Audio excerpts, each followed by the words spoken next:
ठीक है, तो लेट्स स्टार्ट। यहाँ पे तुम्हारे प्रीवियस सेशन के अपने एग्जाम्पल्स के होमवर्क के आंसर्स है। So just note it down quickly ताकि वी कैन मूव ऑन। ये क्वेश्चन नंबर 9 का एग्जाम्पल का होमवर्क है, क्वेश्चन नंबर 9 का। अब मैं येलो हटा देता हूँ और बस just note down the answers, आगे मूव ऑन करेंगे। क्वेश्चन नंबर 9 का होमवर्क रहा यहाँ पे। क्वेश्चन नंबर 13 का, क्वेश्चन नंबर 13 का होमवर्क, ये इतना क्वेश्चन नंबर 13 का होमवर्क है, क्वेश्चन नंबर 13 का। फिर आएगा क्वेश्चन नंबर 14, ये क्वेश्चन नंबर 14 का होमवर्क है, ठीक है। ये आएगा क्वेश्चन नंबर 16 है ना, हाँ चलो। क्वेश्चन नंबर 16 ये इतना, ठीक है। और ये क्वेश्चन नंबर 17, क्वेश्चन नंबर 17 का होमवर्क। चलो, hoping you have noted the answers, we will quickly move on to the next example, that is example number 18. If the sum of the mean and variance of the binomial distribution is 4.8, if the sum of mean and variance, I'll rather zoom in, okay, now it's quite comfortable. If the sum of mean and variance of the binomial distribution, sum पूछा गया है mean and variance का, in such case it is 4.8 for 5 trials, that is n, find the distribution. So मेरे को उन्होंने mu plus sigma square is 4.8। चलो अब मैं यहाँ पे इधर ना शिफ्ट होते हुए, ओहो ये कल का बोल्ड का है क्या, चलो ठीक है। ये ऐसी पूरी एक लाइन खत्म हो गई। अब मैं यहाँ पे आ जाता हूँ, थोड़ा ये इसके पैरेलल में आ जाएगा।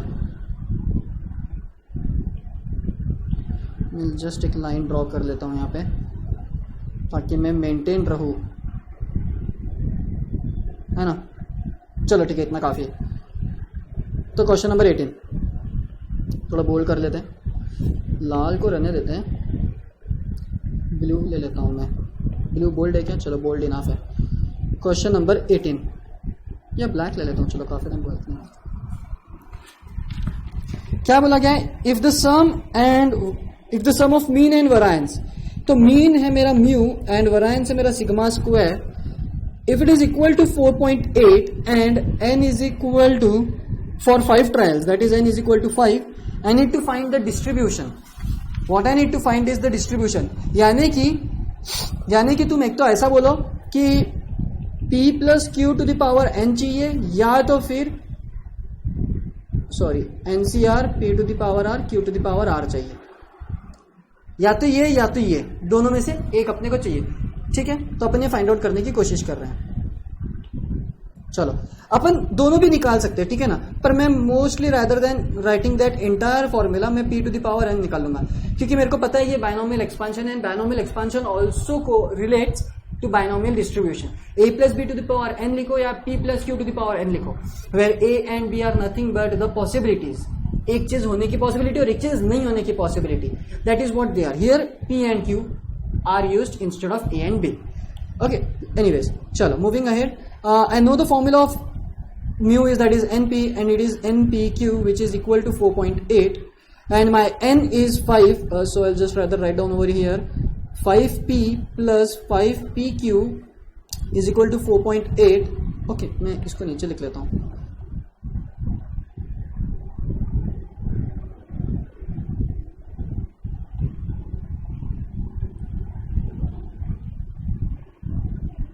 ये क्या हो रहा है, डबल आ रहा था, है ना। चलो ठीक है, क्लियर है अभी। Again I know 5p q is 1 minus p plus q is 1, so q is my 1 minus p, which is equal to 4.8। And जब मैं ये इक्वेशन को सॉल्व करता हूँ पूरी तरीके से, मैं हर एक स्टेप तो सॉल्व करके बताने से रहा तुमको, so you will get the idea that it is nothing but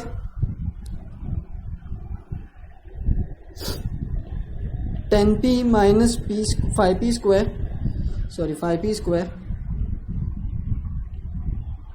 which is equal to 4.8। अब मैं यहाँ आ जाता हूँ, तो ये मेरा हो जाएगा 5p square minus 10p plus 4.8 is equal to 0, and when I solve this what I will get is, इसके रूट्स नहीं निकलता है कैसे ना, क्योंकि 4.8 को जब मैं मल्टीप्लाई करता हूँ 5 से, व्हाट आई गेट इज 24, और ऐसा कोई नंबर ही नहीं है मेरे को 24 के लिए, बराबर ना, मेरे को ऐसा कोई नंबर ही नहीं है। रादर देन मैं इसको डिवाइड कर देता हूँ 5 से, तो ये जाएगा 2p plus 4.8 when divided by 5 will give you 0.96 is equal to 0. So मैं p is equal to, मैं ट्रेडिशनल फॉर्मूला यूज कर रहा हूँ यहाँ पे, minus b, b is minus 2, तो ये plus 2 plus minus under root b square minus 4a is 1 into c is 0.96 whole divided by 2 into 1 twice a। कुछ भी नहीं किया मैंने यहाँ पे, I just use the traditional formula of finding the roots of a quadratic equation, तो what I will get is 4 into 0.96 turns out to be 3.84 minus 4, it is 0.16 upon 2. So when I solve this, when I take the root of 0.16, मेरे को जो मिलेगा that is 0.4, तो 2 plus minus 0.4 upon 2 है, और ये मेरा क्या निकल रहा है, p निकल रहा है, ठीक है ना। मेरा p क्या होगा, एक तो लेस देन 1 ही होना चाहिए, लेस देन और equal to, but less than 1 ही हम स्ट्रिक्टली कंसिडर कर रहे हैं, ओके चलो ठीक है। तो when dividing by 2 what I get is p equal to 1 plus minus 0.2. So 1 एक तो and I get it, एक तो मेरा p होगा 1.2 और मेरा p होगा 0.8। ये कैसे निकाला, एक तो प्लस करेंगे तो 1 प्लस 0.2 और एक तो माइनस करेंगे 1 माइनस 0.2 दैट इज 0.8, बराबर है क्या 1 माइनस 0.2। सर एक बार थोड़ा चेक कर लेने का, कभी भी ऐसे छोटे छोटे कैलकुलेशन में मिस्टेक्स होती है, ठीक है ना। ठीक है, अब मेरे को एक बात बताओ, क्या बोला था अपन ने, स्ट्रिक्टली लेस देन 1 होना चाहिए, यहां पे क्या आ गया, ग्रेटर देन 1 आ गया, तो मैं क्या करता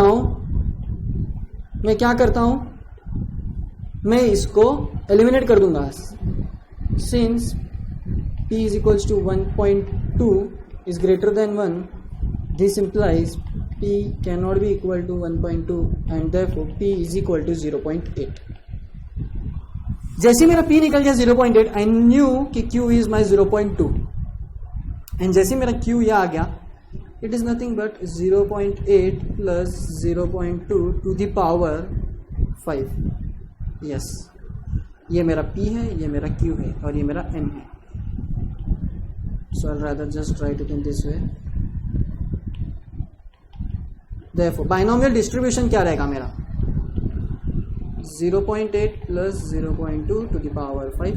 मेरे को अगर इसको फ्रैक्शन के फॉर्म में लिखना है तो I just right it down in this way, 0.8 मेरा 4/5 होता है, सॉरी मेरा p कितना आया, हाँ 4/5 होता है ना मेरा p, हाँ ठीक है, तो ये मेरा 4/5 plus 1/5 to the power 5, so ये हो गया मेरा p plus q to the power e। तुम q प्लस p भी लिख सकते हो, कोई फर्क नहीं पड़ेगा, क्यों फर्क नहीं पड़ेगा, क्योंकि addition is commutative, commutativity property satisfy करता है एडिशन। अब ये मत बोलना कि सर ये क्या होता है, 8वीं 9वीं 10वीं में किस में तो भी एक स्टैंडर्ड में तुमने पढ़ा है, अब मैं नहीं बताने वाला कौन से स्टैंडर्ड में पढ़ा है तुमको, मेरे को भी थोड़ा अच्छे से याद नहीं, याद है मेरे को, ऐसा कुछ नहीं है, 8वीं में ही पढ़ लिया होगा सीबीएसई वालों ने तो आई गेस, ठीक है। A p plus q is always equal to q plus p, as in 5 plus 2 is equal to 7 and 2 plus 5 is always equal to 7, hence 5 plus 2 is equals to 2 plus 5। Confirm करके दे दिया है, जिन लोगों को याद नहीं होगा, ये कुछ रहते हैं बहुत धुरंधर जो भूल जाते हैं अपने बेसिक चीज़ों को, खैर ठीक है उनके लिए था। तो p प्लस क्यू लिखो या q प्लस p लिखो, एग्जाम में अगर ऑप्शन ना आ गया तुम तो बोलेंगे सर आपने तो p प्लस क्यू लिखा था, हमने नन ऑफ दिस टिक कर दिया, या तो हमने छोड़ दिया क्योंकि q प्लस p तो बताया ही नहीं, बताने की जरूरत थी, कॉमन सेंस की बात है वो, बट खैर रिस्क नहीं लेना चाहता मैं तुम्हारे साथ में, स्पेशली तुम्हारे साथ में। चलो 18th भी डन हो गया, बाइनोमियल डिस्ट्रीब्यूशन फाइंड कर दिया। 19 if the probability that the man aged will, ओ ये रिपीट हो गया क्या, नहीं चलो ठीक है, if the probability that the man aged 60 will live to be 70 is 0.65. अच्छा, 60 का 70 तक के जाने की प्रोबेबिलिटी है 0.65. What is the probability that out of 10 men now, आज 10 men वो 60 में से, ठीक है ना, उसमें से एटलीस्ट 7 जो है वो 70 तक के जिएंगे. एटलीस्ट 7 मतलब क्या, 7, 8, 9, 10. हमको इनके लिए क्या निकालना है? हमको इनके लिए क्या निकालना है? प्रोबेबिलिटी. मतलब क्या पूछा है अपने को कि अगर मैन 60 से लेकर 70 पे जब जाता है तो उनके जीने की प्रोबेबिलिटी 6.65, दैट इज P. अभी मैंने पूरा लाल पेन से लेना चाहिए था, मैंने इसको ये पेन से ले लिया. That is P. ठीक है, मेरे को फाइंड आउट करना है. थोड़ा मैं बोल्ट लेके ना इसको कर देता हूं.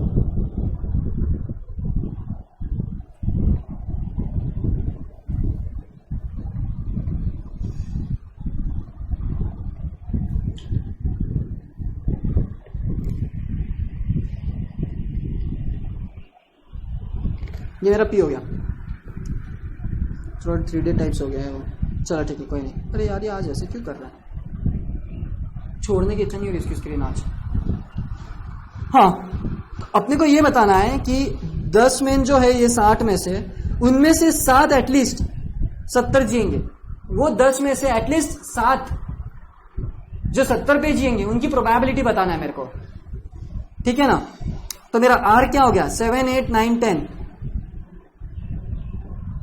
Next question, which one it is? 19th. मेरा R is greater than equal to 7, which is equal to nothing but 7, 8, 9, 10. अब मैं क्या करूंगा, मैं सिर्फ पहले 2 की निकालूंगा, बाद में कि 2 की तुमको निकालना है, और जोड़ने का ही काम हो सकता है. तुमको पता ही है क्या करना है. बस मेरे साथ में थोड़ा चलो आगे तक के, आगे फिर तुम उसको कर लेना. होता है ना, पहले साइकिल को से पीछे से पकड़ के चलते पापा, और फिर एक मोमेंट पर मैं छोड़ देते. अब तुम तुम्हारा चलाओ. वैसा करूंगा मैं ये एग्जाम्पल में, ठीक, क्योंकि अब तक के अपन वैसे सम्स की प्रैक्टिस कर चुके हैं बहुत सारी. चलो ठीक है, मेरे पास में P क्या है? 0.65. What will be my Q? It will be nothing but 1 minus 0.65, that is 45. Sorry 35. What will be my N? 10. My N is 10. R तो मैंने लिख लिया. Therefore P of R greater than equal to 7 is equal to P of 7 plus P of 8 plus P of 9 plus P of 10. अब यहां पे तुम्हारी देर होशियारीगिरी मत करना.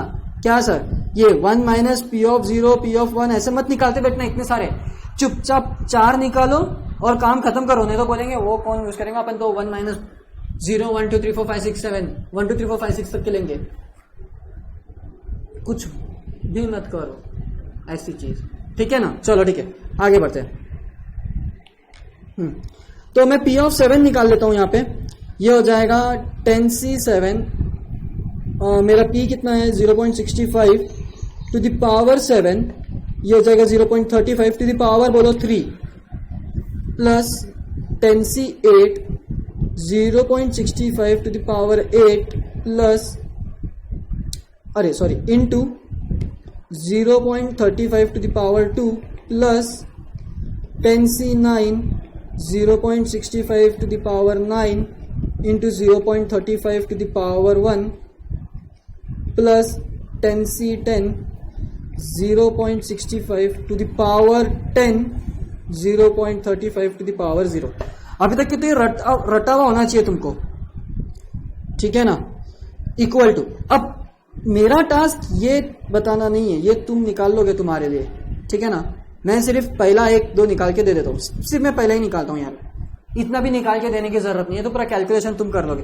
वो पहला भी क्यों निकालू मैं? करो ना तुम. आंसर लिखता हूं ना मैं यहाँ पे. मैच करो, पॉज करो वीडियो को, फटाफट सॉल्व करो और आंसर मैच कर लो. ठीक है? मैं रुका पॉज कर लिए. चलो ठीक है, मैं आंसर लिख रहा हूं अभी.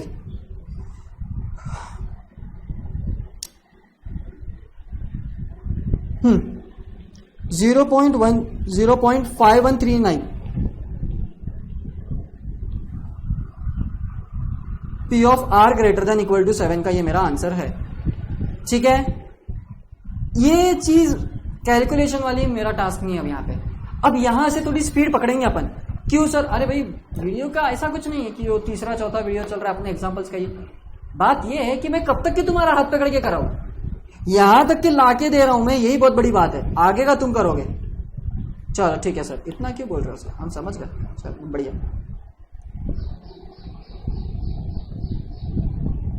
आ जाओ 20 पे।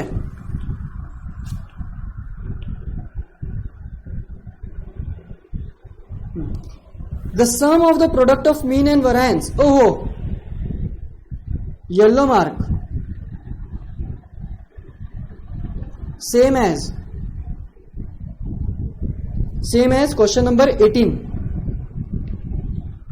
सेम एज क्वेश्चन नंबर 18, ये सेम एज क्वेश्चन नंबर 18 है। कुछ भी दिक्कत आती है मुझसे पूछ लेना, ठीक है। मूविंग अहेड सर, इतना फटाफट। हाँ, suppose A and B are two equally strong table tennis player, क्या बात है, ये आई ना बात एकदम स्पोर्ट्स वाली। तो टेनिस प्लेयर, टेबल टेनिस ठीक है, अच्छा स्पोर्ट्स वैसे भी, टेनिस या क्रिकेटर तो मजे ही कुछ और हो जाता। तो विराट कोहली वर्सेस कौन लोग है, तुम डिसाइड कर लेना। Suppose A and B are two equally strong table tennis player, which of the two events are most probable, more probable? A beats B exactly 3 out of 4 games, A beats B exactly in 5 out of 8 games. See, एक तो मैं कर लूंगा, दूसरा you'll have to do by your own, on your own. क्यों sir? क्योंकि जो 1 करूंगा ना मैं, ये 1 उसके जैसे ये 2 है, मैं जैसा 1 करूंगा वैसा ही 2 है, ठीक है। तो पहले 1 कर लेते हैं, मैं 2 पे अभी येलो मार्क कर देता हूं, ठीक है। तो ए पे आ जाते हैं, चलो 21 क्वेश्चन नंबर पे आ जाओ। 21, ए एंड बी, ये दो मेरे टेनिस प्लेयर है, table tennis player sir, okay ठीक है। मेरे को एन क्या गिवन है, मेरे को एन क्या गिवन है, 4, 3 आउट ऑफ 4 गेम्स है ना, नंबर 1 चल रहा है मेरा। A beats B 3 out of 4 games, मतलब मेरा एन हो गया 4, मेरा आर हो गया 3, मेरा आर हो गया 3, ये सब शॉर्ट में लिखा है, ठीक है ना। A beats B in 3 out of 4 games, मेरा आर हो गया 3, मेरा एन हो गया 4। मेरे को बताओ पी और क्यू क्या है, मेरे पी और क्यू क्या रहेंगे? सी, क्वेश्चन में एक बहुत ही गजब सी चीज बोली उन्होंने, जो तुम क्वेश्चन में पढ़ते हो ध्यान में नहीं देते हो, कुछ बच्चे दे भी देते। उन्होंने यहां पे बहुत बड़ी हिंट दी है अपने को, 2 equally strong table tennis player. क्या बोल रहे हो? येलो से नहीं समझ रहा होगा तो मैं लाल से कर देता हूं, और वो लाल भलता ही ज्यादा हो जा रहा है यार। सर हाइलाइटर चेंज कर दो। हाँ यार, हाइलाइटर चेंज कर लेता हूं मैं, ये गजब रहेगा शायद, देखो। हाँ ठीक है, चलो इतना तो भी ठीक है। हाँ, 2 इक्वली स्ट्रॉन्ग प्लेयर की बात कर रहे हो लोग, 2 इक्वली स्ट्रॉन्ग प्लेयर की। इक्वली स्ट्रॉन्ग प्लेयर की मतलब प्रोबेबिलिटी इक्वली, ये हारने और जीतने की बात 50-50 डिवाइड हो गई। मतलब ऐसा समझो तुम कि एक तरफ अगर मैं लेता हूं रिकी पॉइंटिंग, तो दूसरे तरफ है मेरे पास सचिन तेंदुलकर। टफ कॉम्पिटिशन, सचिन तेंदुलकर ही जीतेगा नो डाउट, बट है तो अच्छा ठीक है। और बड़ी कॉम्पिटिशन लेना है तुमको, तो मैं एक तरफ लेता हूं Don Bradman, sir Don Bradman, और एक तरफ लेता हूं मैं सचिन तेंदुलकर। अब हो गया टक्कर का मुकाबला, एक बैट्समैन जिसका एवरेज 99 है और एक बैट्समैन जिसमें लगभग मोर देन 50 सेंचुरीज मारी है। टक्कर का मुकाबला इक्वली, मतलब probability of winning either of Don Bradman और ऑफ सचिन तेंदुलकर इज 50-50। जब तक ये मैच नहीं होगा तब तक ये पता नहीं, पर तुम एक बात पक्का बोलोगे 50-50 है बॉस। जो क्रिकेट अच्छे से जानता है वो ऐसे ही बोलेगा 50-50 का लग रहा है मेरे को टक्कर। MS धोनी लो, विराट कोहली लो, विराट कोहली के फैन बोलेंगे विराट कोहली, MS धोनी के फैन बोलेंगे MS धोनी। पर आया फिर वही, जितने फैन विराट कोहली के उससे थोड़े कम ज्यादा फैन धोनी के होंगे, ज्यादा फैन जैसा भी है 50-50 का मुकाबला रहेगा ही रहेगा, क्योंकि प्लेयर ही टफ है वैसे। तो सर बोलना क्या है, सीधा सीधा बोल दो। ठीक है, सीधा सीधा बोल दूं, खत्म। ठीक है, अब क्या करना है अपने को, वही सब तो पता है, P of 3 that is NCR P to the power R Q to the power N minus R। ऐसे एक बार फॉर्मूला लिख लेना, हर 3-4 एग्जाम्पल के बाद में एक बार फॉर्मूला लिख लेना, भले अपने को याद हो फॉर्मूला, एक बार लिख लिया करो, प्रैक्टिस बनी रहती है, कभी नहीं भूलोगे। क्योंकि एग्जाम में फास्ट करने में यहां की अगर रिप्लेसमेंट हो गई ना N minus R या R minus N minus R और R में, गलत हो जाएगा सब। तो हर 3-4 एग्जाम्पल के बाद में एक बार तो एक फॉर्मूला लिख लेने का, गलती नहीं होगी कभी जिंदगी में, ठीक है। n क्या है मेरा 4, r क्या है मेरा 3, p क्या है मेरा 1/2, r क्या है मेरा 3, q क्या है मेरा 1/2, r क्या है मेरा 1, it is equal to 4 factorial upon 3 factorial into 1 factorial, 4 factorial 4 into 3 factorial, 3 factorial get cancel, 4 answer था। कभी भी एक याद रखोगे क्या सर, एक हिंट दे देता हूं, एक ट्रिक बता देता हूं मैं, कॉम्बिनेशन में तो मैंने बताया नहीं रहेगा ये, 4c3 आता है, या सीधा सीधा मैं अगर बोलूं NCR और R is just less than N, एक से लेस है N, R N से सिर्फ एक कदम छोटा है, तो इसका आंसर N रहेगा, इसका आंसर यहां पे 4 रहेगा। कोई भी तुम ले लो, कोई भी example, 10c9, 10 factorial upon 9 factorial into 1 factorial, क्योंकि ये तो 9 फैक्टोरियल आता है, 10 माइनस 1 आ जाएगा 1 फैक्टोरियल, 10 इंटू 9 फैक्टोरियल का जो n रहेगा वो रहेगा, फैक्टोरियल के फॉर्म में नहीं रहेगा, खैर ठीक है। यहां पे आ गया 4 इंटू 16 1/16 1/4,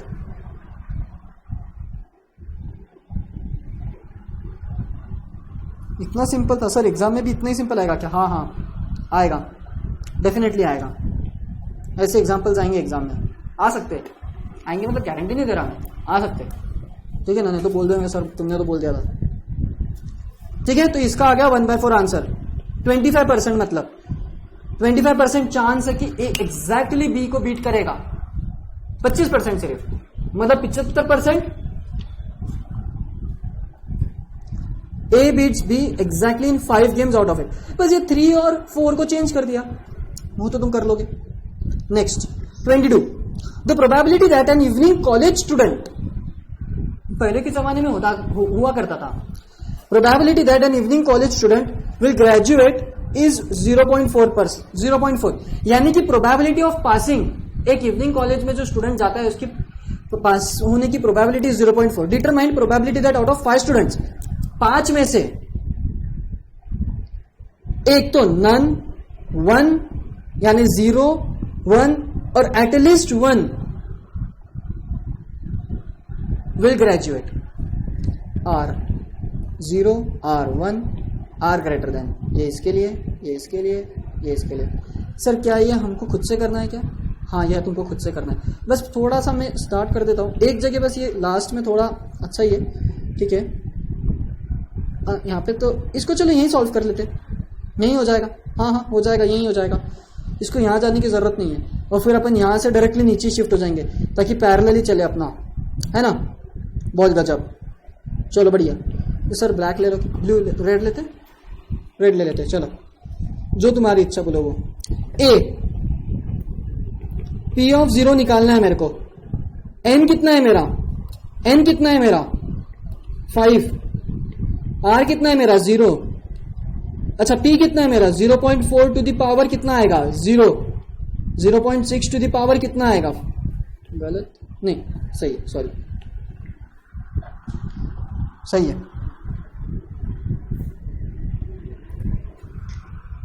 सॉल्व करेंगे इसको। अब एक बार बता देता हूं मैं, 5C0 नीचे 0 आ गया तो आंसर 1 आ जाएगा डायरेक्टली। 5C5 रहो या 5C0 रहो, इन दोनों का आंसर 1 रहता है हमेशा। ये छोटी छोटी चीजें जो मैं बता रहा हूं अभी ध्यान में रख लो, नोट कर लो, नोट तुरंत नोट कर लो ऊपर मार्जिन में, और कॉम्बिनेशन में जाके लिख लेना। तो इसका आंसर डायरेक्ट 1 हो जाएगा, ये भी 1 हो जाएगा, इंटू 0.6 टू द पावर 5, 0.0776 आ गया आंसर 0.077, चलो 6 4 डिजिट ले रहे थे अपन, ठीक है। बी क्या है, P of 1 5C1 0.4 to the power 1, 0.6 to the power 4। 5C1 क्या रहेगा भाई, 5C1 क्या रहेगा, अब एक छोटा नहीं है, अब इसको सॉल्व करना पड़ेगा। 5 factorial upon 1 factorial into 4 factorial. भाई कितना सिंपल आ गया। अगर 5C5 आया या 5C0 आया तो आंसर 1 रहता है, 5C4 रहा तो आंसर 5 रहता है, 5c1 रहा, तो आंसर क्या रहेगा 5 factorial upon 4 factorial again 5।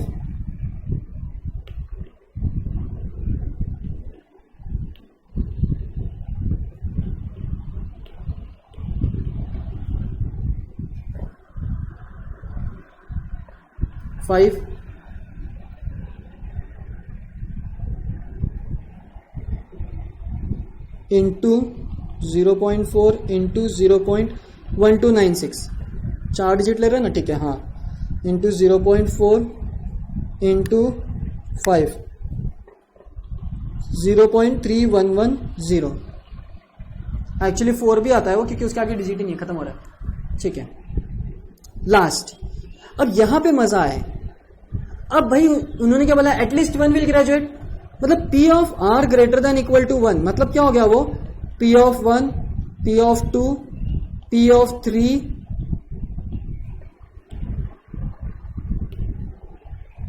P of 4, P of 5।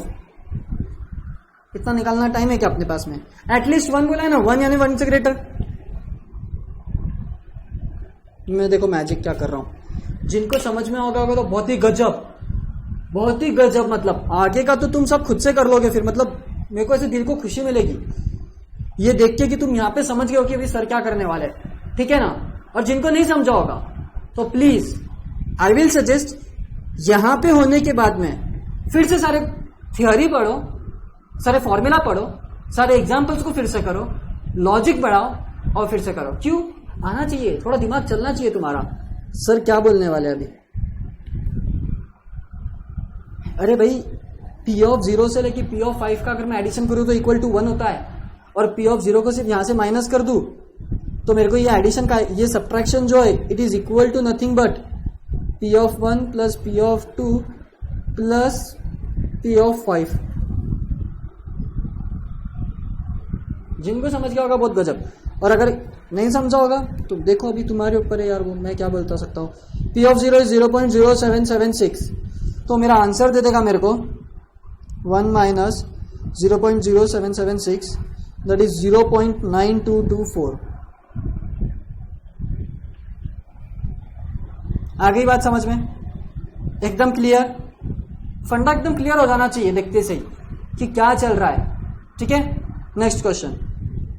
अच्छा, is there a policy in the statement the mean of the binomial distribution is 20 and its standard deviation is 7। अच्छा, गजब की बात यहां पे यह है कि स्टैंडर्ड डेविएशन गिवन है अपने को 7।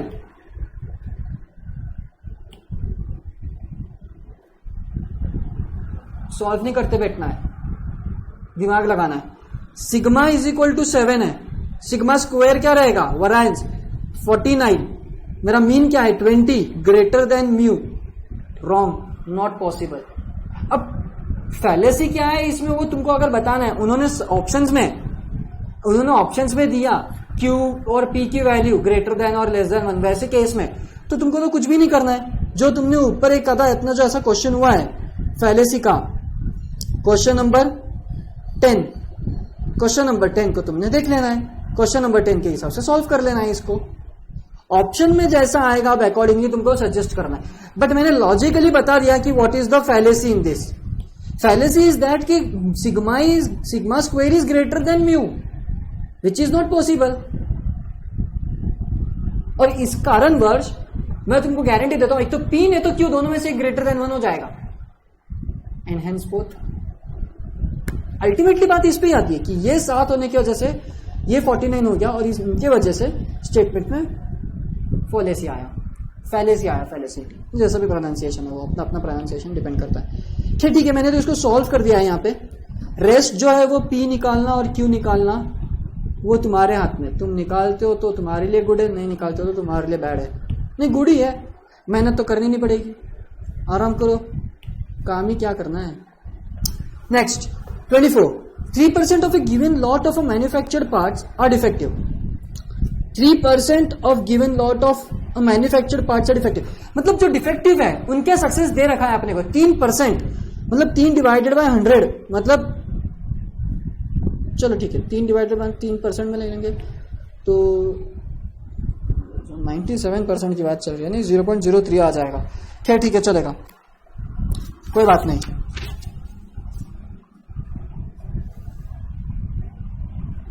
.03, अरे ये तो बहुत सिंपल है यार। What is the probability that in a sample होगा। हाँ, ये यहाँ पे क्वेश्चन में चेंज कर लेंगे जरा, दैट इन ए सैंपल है। ये थोड़ी एरर आ गई है टाइपिंग में, make that correct, I am sorry for the inconvenience. Okay, what is the probability that in a sample of 4 items none will be defective. None will be defective मतलब क्या पूछा उन्होंने? सर ने पहली बात तो येलो पेन ला लिया। Yellow pen indicates for homework question. P of 0 की बात चल रही है, P of 0 की बात चल रही है, दैट्स इट। N निकालो, P निकालो, Q निकालो, ये 3 चीज निकालो, तुम्हारा आंसर आ जाएगा। ठीक है, शाबाश। Next, the incidence in an occupational disease is such that the workman have 25% chance of suffering. 25% chance of suffering from it. 25 तक का चांस है सफर होने का। मतलब क्या?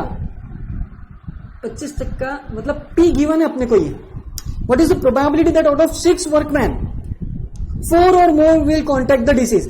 6 गिवन है, 6 में से 4 या 4 से ज्यादा कॉन्टेक्ट हो जाएगी, उनकी प्रोबेबिलिटी निकालना है। मतलब क्या निकालना है सर? पहली बात तो ये होमवर्क दे दो। दूसरी बात क्या? P of R greater than equal to 4 निकालना है। N क्या है मेरा? 6 है सर। R क्या है मेरा? ये है सर। निकाल लोगे खुद से क्या? Yes sir. अगले इसमें आंसर दे दूंगा। Okay sir. A student obtained the following answer. Next question, sorry inform करना भूल गया मैं, थोड़ा स्पीड में चल रहा हूं आज क्योंकि अच्छा खत्म होने में ही है। चलो 6 क्वेश्चन बचे, उसमें से एक आधा अभी होमवर्क भी आ जाएगा। और ओहो नहीं है, 6 की 6 करना है भैया। चलो, a student obtain the following answer. Student ने ऑब्टेन किया following answer to a certain problem जो उसको गिवन था। उसमें उसका मीन आया 2.4, वेरिएंस आया 3.2, एक बाइनोमियल डिस्ट्रीब्यूशन के लिए। Comment on result. बहुत ही कॉन्सेप्चुअल टाइप क्वेश्चन है ये, थ्योरेटिकल भी बोल सकते हैं हम इसको। 26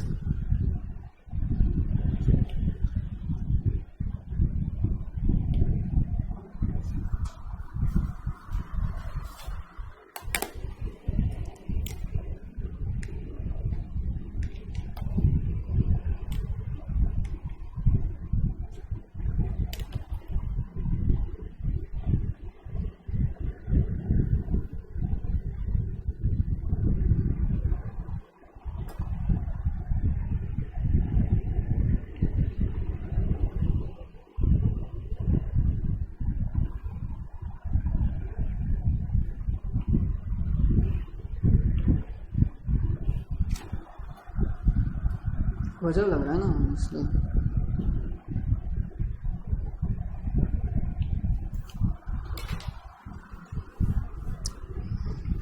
कमेंट ऑन रिजल्ट बताना है अपने को क्या हो रहा है।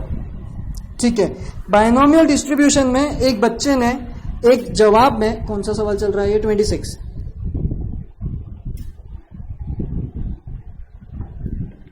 एक जवाब में उसने म्यू निकाला 2.4, सिग्मा स्क्वायर निकाला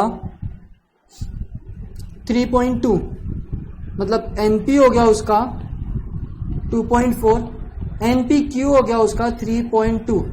अपने को ये बताना है, कमेंट करना है ये रिजल्ट पे कि जो एक डिस्ट्रीब्यूशन उसको गिवन थी उस डिस्ट्रीब्यूशन के हिसाब से क्या ये उसका जवाब सही है कि नहीं है, अपने को ये डिटरमाइन करके बताना है।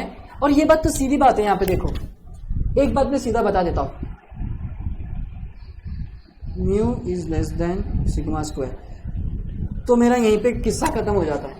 नोटिस करना सीखो, चालू करो नोटिस करना कि सर आपने तो बोला है कि variance is always less than mu, यहां पे बड़ा आ गया है, लिख दो। पहली बात तो from data variance is greater then mean, thus giving us either P or Q or both greater than 1 which is not possible.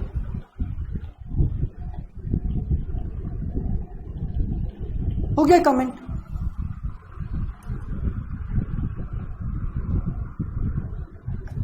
उसको थोड़ा अच्छे से लिखना है तो यहां पे लिख सकते हैं from given data.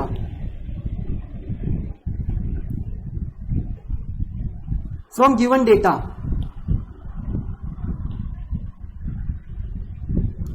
Variance is greater then mean, means नहीं है मीन है तो मैं कंसिडर मत कर लेना, मीन दस गिविंग अस आइदर P और Q और both greater than 1 which is not possible, which is not possible. हो गया कमेंट। अब तुमको P और Q निकालना तो भली भली बात ही आता है। कैसे करोगे?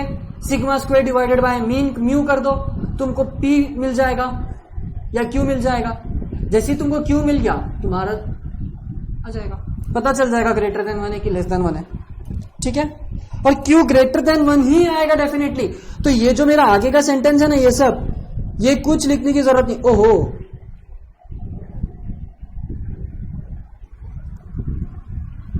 ये जो मेरे आगे की बात है ये आइदर P और ये कुछ लिखने की बात जरूरत नहीं, गरज नहीं। मेरे को डायरेक्टली पता चल जाएगा मेरा Q is greater then,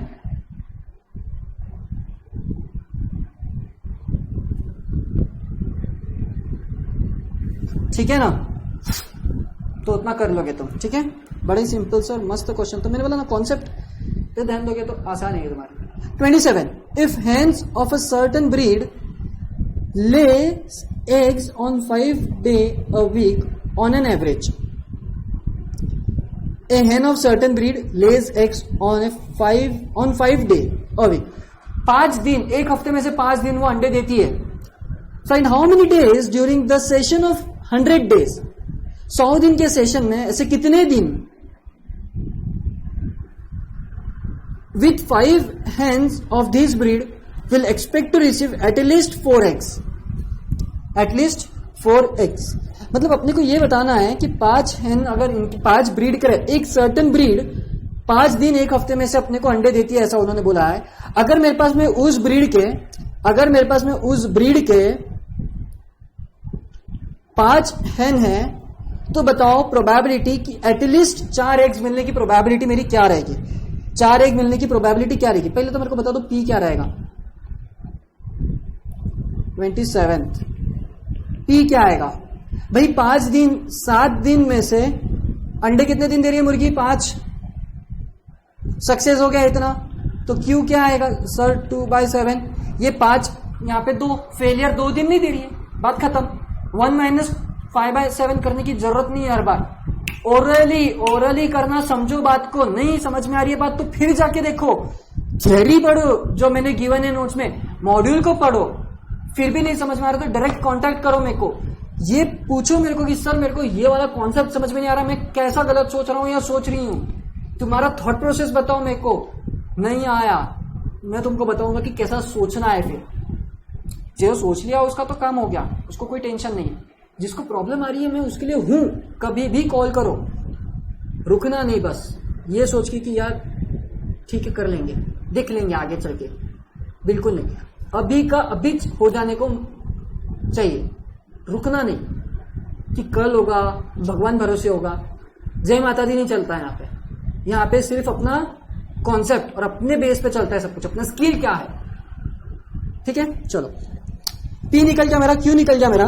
what I need to find is R, हाँ अब उन्होंने बोला है कि मेरे पास में ब्रीड है 5 हेन्स की, वो ब्रीड के मेरे पास में 5 हेन है और ये 5 हेन एटलीस्ट 4 अंडे देंगे।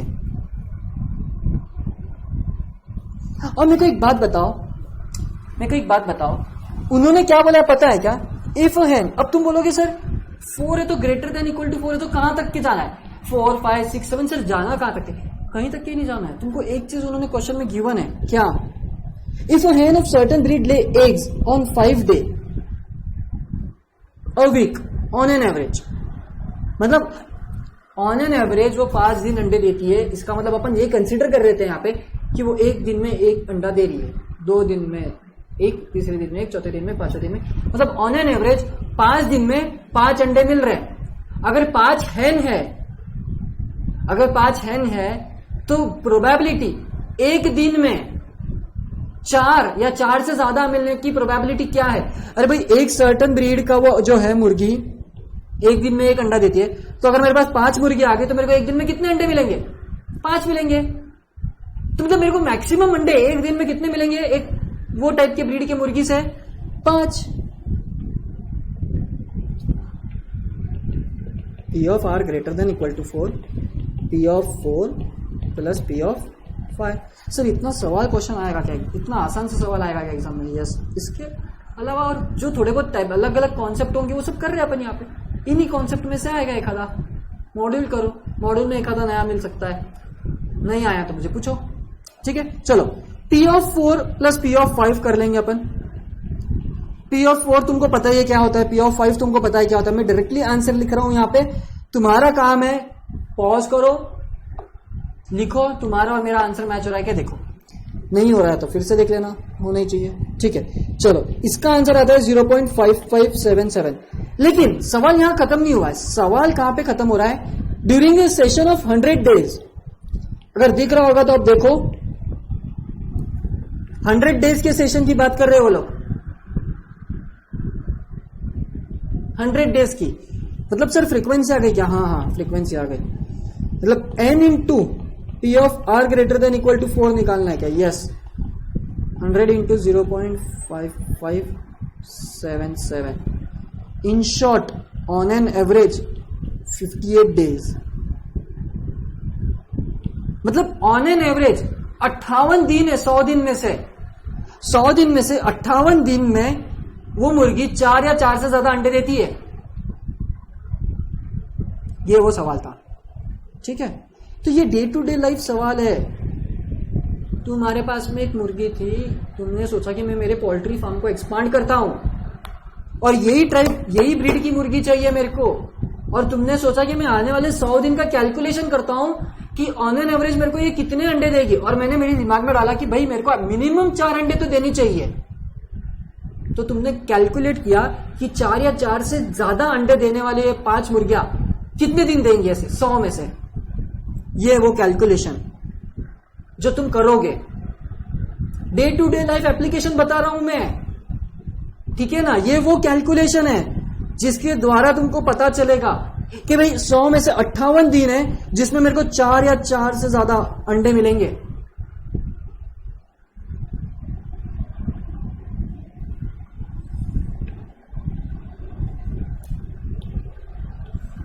चलो बहुत बढ़िया, समझ में आ गया होगा। तो 28वां, in binomial distribution consisting of 5 independent trials. देखो उन्होंने यहां पे लिखा भी है 5 इंडिपेंडेंट ट्रायल्स, वैसे कोई गरज नहीं थी। बायनोमियल डिस्ट्रीब्यूशन बोलने के बाद तो हमारे बात में एक दिमाग में आई जाती है, हमारे दिमाग में एक बात तो आई जाती है, क्या भाई इंडिपेंडेंट तो रहे नहीं है। Probability of 1 success and successes are, क्या है? 1 मिनट, सवाल में एक बार चेक करना, तो कुछ गलत प्रिंटिंग तो नहीं हो गई?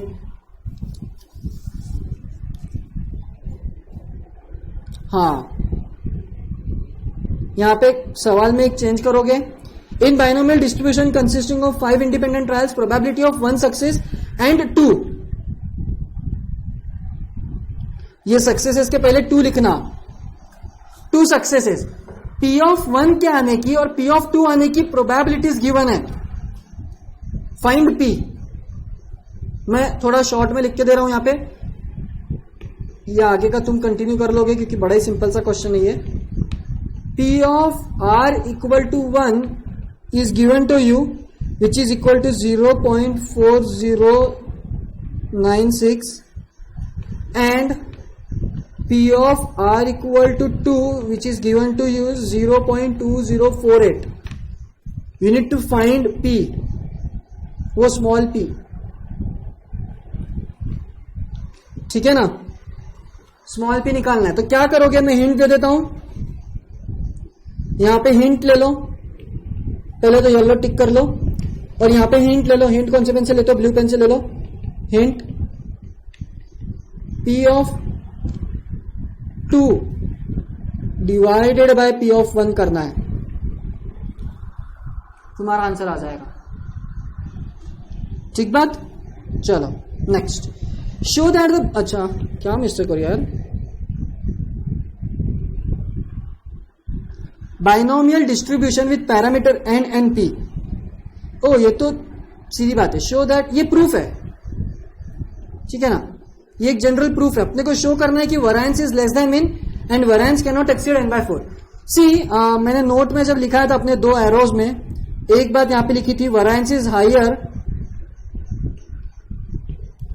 Variance is higher when p is equals to q and it is equal to n/4। ये देखा था तुमने, ये देखो, ठीक है। ऑन द अदर हैंड ये तुमने देखा है, ठीक बात। ये अच्छा लग रहा था, है ना, ये सब 3D वाला पट्टा लग रहा है थोड़ा, इसको ब्लैक का रहता है ना। चलो खैर ठीक है, कोई नहीं, अपन मिटा लेते हैं इसको। यही चीज अपने को प्रूफ करनी है यहाँ पे, तो मैं इसका प्रूफ लिख लेता हूं, तुमको इसकी कोई जरूरत नहीं है, बस समझो इस प्रूफ को क्या है। तुमको तुम्हारे रजिस्टर में लिखना है तो लिख लेना 29। चलो मैं इसके नीचे लिख लेता हूं, नहीं चीटिंग नहीं करेंगे अपन, आगे निकालिए ना लाइन, 29। अपने को क्या बोला है कि सिंस, देखो मेरी बात, एक बात सुनो मेरी, a इज इक्वल्स टू क्या है, a इज इक्वल्स टू मतलब पहला कि variance is less than mean अपने को प्रूव करना है। So what I will consider is variance, that is sigma square is nothing but equal to npq। अब मेरे को एक बात बताओ, I can write it in this way. Now what is this? Mu and Q, बरोबर, mu times Q। और Q की अपने को एक बात पता है कि since 0 is strictly less than Q, it is strictly less than 1, तो ये जो क्वांटिटी है मल्टीप्लीकेशन वाली भी, it will be sigma square, मतलब ये जो है ये quantity, it will be less than, मतलब ये जो इक्वल टू आएगा, मैं फिलहाल इक्वल टू लिख रहा हूं, ठीक है, mu times Q, it will be less than NP. NP क्या है, ये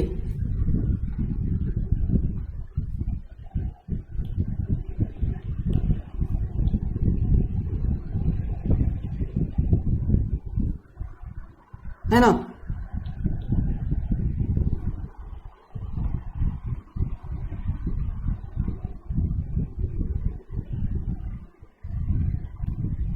और व्हाट इज दिस, क्योंकि Q लेस देन है तो इनका प्रोडक्ट भी क्या रहेगा, लेस देन 1 हो जाएगा। जैसे प्रोडक्ट लेस देन 1 हो जाएगा तो ये जो प्रोडक्ट है ये प्रोडक्ट से छोटा रहेगा, ये प्रोडक्ट डेफिनेटली। इसका मतलब sigma square is less then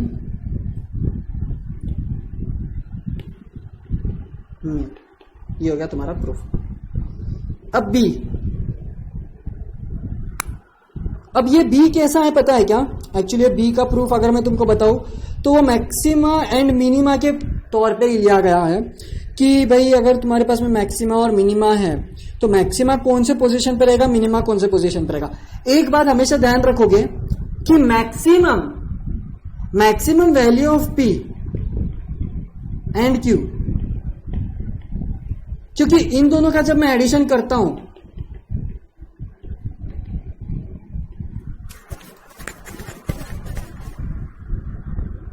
ठीक है ना, और इसी हिसाब से जब मैं प्रोडक्ट लूंगा, मैं जब प्रोडक्ट लूंगा पी और क्यू का एन के साथ में, क्योंकि sigma square is nothing but n p q, और ये दोनों अगर मैक्सिमम रहेंगे, क्योंकि ये मैक्सिमम हो गया पी के लिए, ये मैक्सिमा है, ठीक है ना, 1/2 इज मैक्सिमा फॉर पी।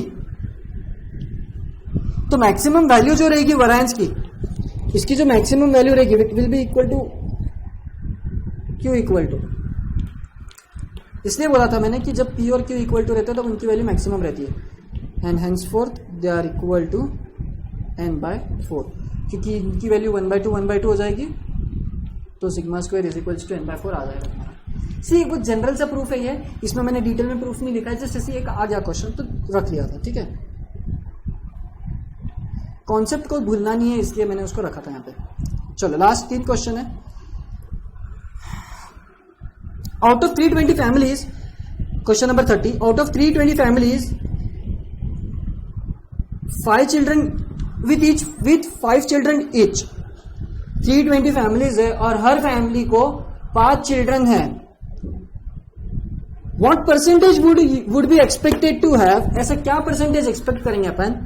पहला 2 बॉय और 3 गर्ल होने चाहिए। 5 में से 320 फैमिलीज में से 2 ऐसे कितने फैमिलीज है, ऐसी क्या प्रोबेबिलिटीज है जिसमें पूरे फैमिलीज को मिला के 2 बॉयज और 3 गर्ल्स रहेंगे एक ही फैमिली में। और दूसरा एटलीस्ट 1 बॉय, एटलीस्ट 1 बॉय की probability, assuming equal probability for boys and girls. See यहां पे भी उन्होंने एक हिंट दिया है, इक्वल प्रोबेबिलिटीज बोला है तो इट इज इक्वल टू, अब इक्वल प्रोबेबिलिटीज जब भी बोल देंगे तो ये आ जाएगा 1/2, क्योंकि इक्वल है ना, जितना सक्सेस है उतना ही फेलियर है उन्होंने बोला है, ठीक है।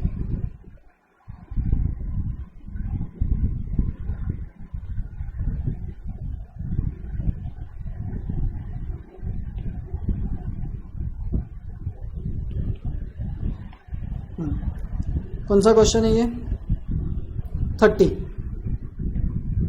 थोड़ा बोल्ड कर लिया मैंने अभी। एन क्या है मेरा 5 चिल्ड्रंस, एन मैंने 5 क्यों लिया, मेरा पहला सवाल, सर आपने एन इक्वल टू 5 क्यों लिया, 320 क्यों नहीं लिया। अरे भाई बच्चे एक्सपेक्टेड वैल्यू या प्रोबेबिलिटी किसकी पूछी है, बच्चों की पूछी है, और बच्चे कितने बताए हर फैमिली में 5, मतलब नंबर ऑफ ट्रायल्स 5 हो गए। रहा सवाल क्या, कितने बॉयज और कितने गर्ल्स, 2 बॉयज और 3 गर्ल्स है अपने पास में, उसका तो मेरे को कोई लेना देना नहीं है।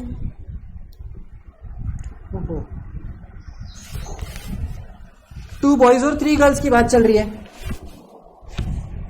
तो चलो मेरा आर क्या हो जाएगा फिर इन सच केस, मेरा आर हो जाएगा, एक मिनट मैं इसको चार्जिंग पे लगा लो फिर वी कैन कंटिन्यू। चलो बहुत बढ़िया हो गया। हाँ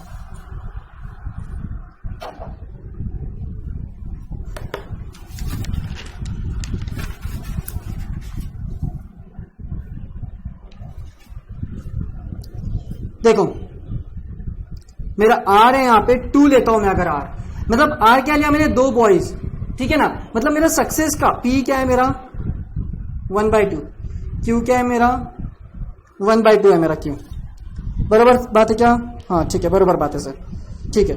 तो मेरा क्या आएगा p of R equal to 2, n कितना है मेरा 5c2, 1/2 टू द पावर 2, और बचे अगर 2 बॉयज आ गए सक्सेस में तो गर्ल्स कितनी होनी चाहिए 2, 3। इसको सॉल्व करेंगे तो तुम्हारा आंसर आएगा 10/32। लेकिन सवाल यहां खत्म नहीं हो रहा है, कितने फैमिलीज का पूछा है 320।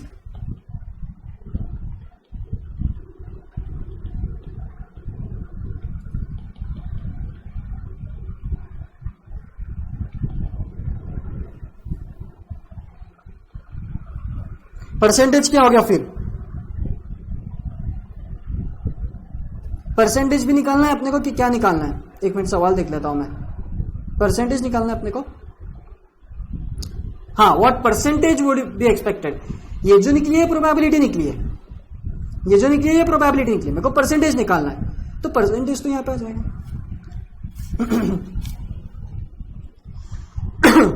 10 divided by 32, 31.25%।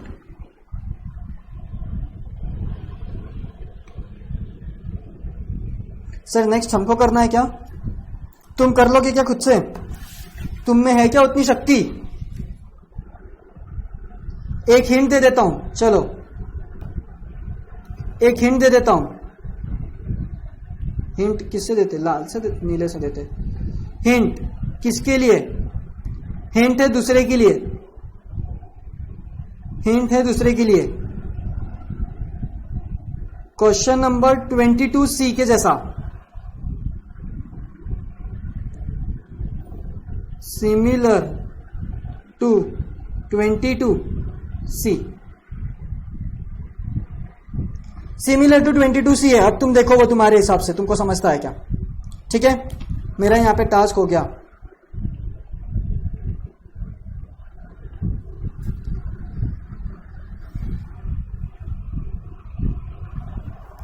A machine produces, 31st question देखो अभी। चलो second last question of binomial distribution, बड़े अच्छे से ध्यान दो। बायनोमियल डिस्ट्रीब्यूशन ये 2 क्वेश्चन के बाद में खत्म होने वाला है, और उसके बाद में नई जिंदगी चालू होगी तुम्हारी लिए, नई दुनिया चालू होगी, दैट इज पॉइसन डिस्ट्रीब्यूशन।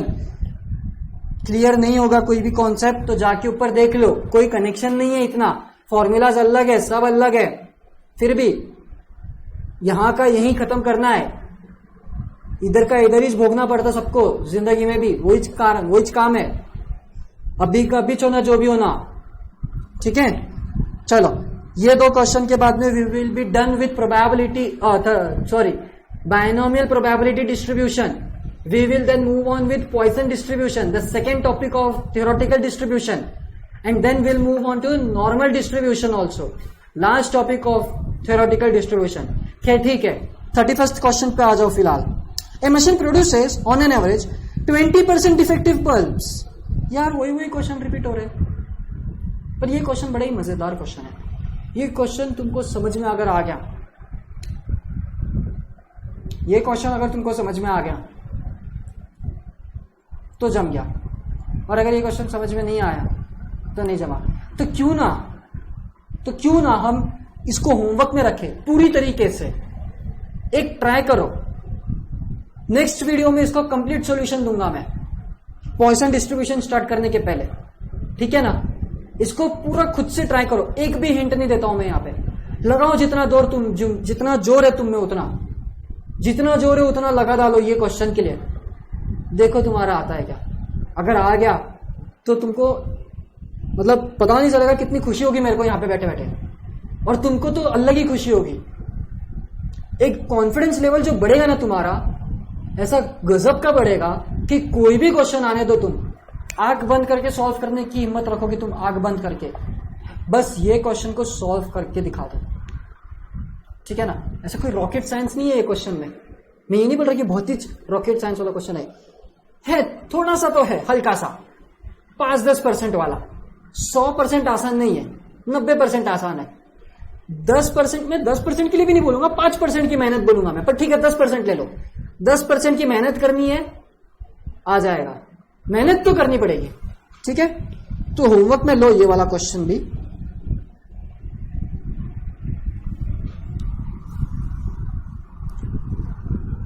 और देखो तुम्हारा आता है क्या। नेक्स्ट वीडियो में इसका कंप्लीट तुमको सॉल्यूशन में दे दूंगा। चलो ठीक है, 32nd question and the last question of binomial distribution. What is the probability of guessing correctly at least 6 of the 10 answers. ऐसे क्या प्रोबेबिलिटी है गैस करने की, वो भी करेक्ट गेसेस। कितने जवाब? 6। कितने में से? 10 में से। 1 मिनट सर, येलो पे। ठीक है, कंटिन्यूइंग। कितने में से? 10 में से। ट्रू फॉल्स ऑब्जेक्टिव टेस्ट है ये, ऑप्शन ए। अच्छा, ट्रू फॉल्स ऑब्जेक्टिव टेस्ट क्या है? कुछ नहीं, इतना कुछ नहीं, अपने को कुछ जाने दो। इसके पर ध्यान मत दो तुम, इतना कुछ तुमको काम का नहीं है ये। वो ट्रू फॉल्स ऑब्जेक्टिव टेस्ट मतलब ठीक है, उसके लिए कुछ इतना आपको लेना देना नहीं, क्योंकि अपना तो ऑप्शन मेथड रहेगा ABCD। चलो मैं तुमको ऑप्शन दे देता हूं ये सवाल में। ठीक है, 192/243, B 192/512, C 193/521 and D 193/512। ये यहाँ पे गलत हो गया क्या कुछ? तो हाँ, वही मैं बोल रहा था, यहाँ पे गलत हो गया। 521 होना।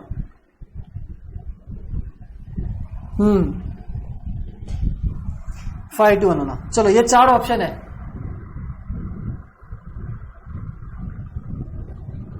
ठीक है ना, कितने होमवर्क है आज के इसमें? 1 2 3 4 5 6 7 8 9 अरे 9 कहाँ, 8 ही सवाल होमवर्क है। खैर अपना कंसर्न नहीं है वो। देखो कैसी लग रही है वो दुनिया तुम्हारी, बाइनोमियल डिस्ट्रीब्यूशन की दुनिया देखो जरा। इतने दिन का सफर, पीछे बैकग्राउंड म्यूजिक लगा लो। ये यहां से चालू किए थे, ऐसा ऐसा पढ़ते आए नीचे, इसकी प्रैक्टिस की छोटे छोटे सवालों की। ये यहाँ पे चिल्लर चिल्लर, तब हार्ड लग रहा था ये, अब तो कुछ नहीं है ये अपने लिए, अब तो कुछ नहीं है अपने लिए। फिर बाद में ये दुनिया में से हम ये वाली दुनिया में आए, ये बाइनोमियल डिस्ट्रीब्यूशन। थोड़ा ऊपर गए, पहले यहां पे समझा कि क्यों पढ़ते, किस लिए पढ़ते, क्या काम है पढ़ने का।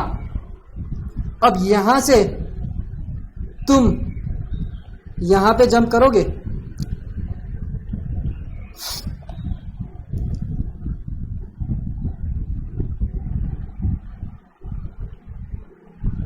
अब यहां से तुम यहां पे जंप करोगे,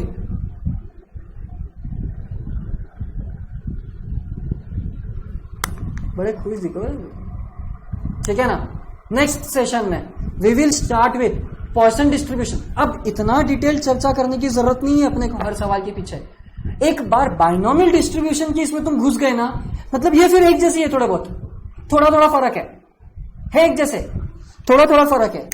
तो एक बार तुम यहां पे से निकल गए ना बाइनोमियल से, फिर ये आगे का सब आसान है अपने लिए। पॉइसन डिस्ट्रीब्यूशन बोलो, नॉर्मल डिस्ट्रीब्यूशन बोलो, या जो भी है। क्या ठीक है, अपन अभी नेक्स्ट वाले इसमें पॉइसन डिस्ट्रीब्यूशन से स्टार्ट करेंगे। तो इतना डिटेल चर्चा करने की अपने को जरूरत नहीं है। वहां पे थी, कहां पे, बाइनोमियल डिस्ट्रीब्यूशन में। यहाँ पे इतना डिस्ट्रीब्यूशन में, पॉइसन में, नॉर्मल डिस्ट्रीब्यूशन में इतनी चर्चा करने की जरूरत नहीं है। फटाफट कॉन्सेप्ट पे आएंगे, पॉइसन डिस्ट्रीब्यूशन क्या है उस पे आएंगे। मतलब क्या, ये जो है ना इतने पॉइंट्स, इनको डिस्कस करेंगे अपन डायरेक्टली और आगे बढ़ेंगे अपन। इनको डिस्कस करने के बाद में अपना मतलब कितना टाइम बचेगा। क्यों डायरेक्टली क्यों ले रहा हूं मैं, शॉर्टकट नहीं ले रहा हूं मैं। शॉर्टकट तो अपना एक करता ही नहीं हूं कभी जिंदगी में, अपने को वो सब पसंद ही नहीं है। ट्रिक्स भी मैं कहां बताता हूं तुमको, ज्यादा नहीं बताऊंगा मैं। ट्रिक्स तो तुम्हारा काम है निकालना। हाँ, जो जो इंपॉर्टेंट लगते हैं वो तो मैं बताऊंगा। एल्स ऐसा नहीं है कि हर सवाल के लिए एक ट्रिक है, हर चैप्टर के लिए एक ट्रिक है, वैसा नहीं है यार। मेहनत तुमको करना है, ठीक है ना। क्या ठीक है, ये जो पॉइसन डिस्ट्रीब्यूशन है मिलता जुलता है बाइनोमियल डिस्ट्रीब्यूशन को। तो वो जो थियोरी जो तुमको चाहिए थी बाइनोमियल, पॉइसन और नॉर्मल डिस्ट्रीब्यूशन को पढ़ने के लिए, वो अपन ने बाइनोमियल डिस्ट्रीब्यूशन में समझ लिया है। अब रहा सवाल ये कि पॉइसन डिस्ट्रीब्यूशन का काम कब आता है और कैसे आता है, उसका फॉर्मूला क्या है। जैसा बाइनोमियल के लिए था वैसे ही पॉइसन के लिए रहेगा। थोड़ा एक ट्रेलर दे रहा हूं मैं तुमको, ठीक है ना। मतलब क्या सर, जैसे ये प्रोबेबिलिटी निकाल रहे हैं अपन, वैसी प्रोबेबिलिटी निकालना है पॉइसन डिस्ट्रीब्यूशन में भी। प्रोबेबिलिटी का ही डिस्ट्रीब्यूशन है पॉइसन डिस्ट्रीब्यूशन में भी, प्रोबेबिलिटी का ही डिस्ट्रीब्यूशन है, कोई दूसरा फर्क नहीं है। तो फर्क क्या है सर, चीजों का। मतलब क्या कि ये जो n दिख रहा है ना तुमको यहाँ पे, ये n वो बढ़ेगा अब। मतलब क्या सर, नंबर ऑफ ट्रायल्स बढ़ेगी। खैर ठीक है, यहां पे बोल के मैं छोड़ देता हूं। पॉइसन डिस्ट्रीब्यूशन को नेक्स्ट इसमें अपन कवर करेंगे। क्या होता है पॉइसन डिस्ट्रीब्यूशन, क्यों पढ़ते हैं Poisson distribution, what is the difference between binomial distribution and Poisson distribution, and formula for Poisson distribution जो यहाँ पे ग्रीन में तुमको नजर आ रहा है। The unique formula, special formula of Poisson distribution to find the probability distribution under Poisson distribution, and mean, variance and standard deviation under Poisson distribution. ठीक है, that's it from my side for today's video और today's session, I rather say, जिसमें we have completed successfully binomial distribution, complete theoretical part as well as the example part. Okay, that's it.